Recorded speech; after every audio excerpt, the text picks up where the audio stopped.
शेतकरी एवढा छानपणे काम करतायत। सर्व शेतकऱ्यांचं मी मनापासून खूप खूप अभिनंदन करतो की आपण आपल्या जागा शिल्लक ठेवून ज्या पद्धतीने शेतीचा उपक्रम राबवत आहेत आणि त्याला जी जिल्हा परिषद पंचायत समितीची साथ आहे, कृषी सभापती तुम्ही सुद्धा ज्या पद्धतीने योजनेची अंमलबजावणी कशी करायची हे पुस्तिका छापलंय आणि त्या पुस्तकाच्या माध्यमातून तुम्ही आणि तुमचे कृषी अधिकारी गजानन साहेब, पवन कुमार आणि सर्व तालुक्यातील खेळ साहेब असतील, मला सुद्धा आनंद वाटला।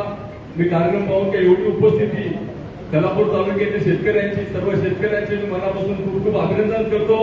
आणि आपण ज्याप्रमाणे या योजना राबवत आहेत, जिल्हा परिषदेचे अध्यक्ष, सर्व सभापती आणि सर्व सदस्य आपल्या पाठीशी आहेत, त्याचप्रमाणे बीडीओ साहेब कराड साहेब असतील, सभापती पानागे साहेब असतील, आपण इच्छित ज्या ज्या मागण्या कराल त्या सर्व मागण्यांची आपली पूर्तता करतील आणि अशाच प्रकारे आपण आपल्या शेतीची काळजी घ्या, त्याचबरोबर आपल्या स्वतःची सुद्धा काळजी घ्या। जे काही शासन योजना असतील, पीक विमा असेल, इतर काही योजना असतील, आणि वैकुंठ दादांचा एक विशेष दोघांचं सुद्धा, अध्यक्षांचं पण आणि वैकुंठ पाटलांचं, तुम्ही त्यांना कधीही संपर्क साधा आणि ते तुम्हाला उपलब्ध होतील। तर मी पाहतो कधी कधी तर मला अध्यक्ष सकाळी 7 वाजता फोन करतात तर तुमच्या मतदारसंघातले कार्यकर्ते माझ्याकडे मागणी करायला आले।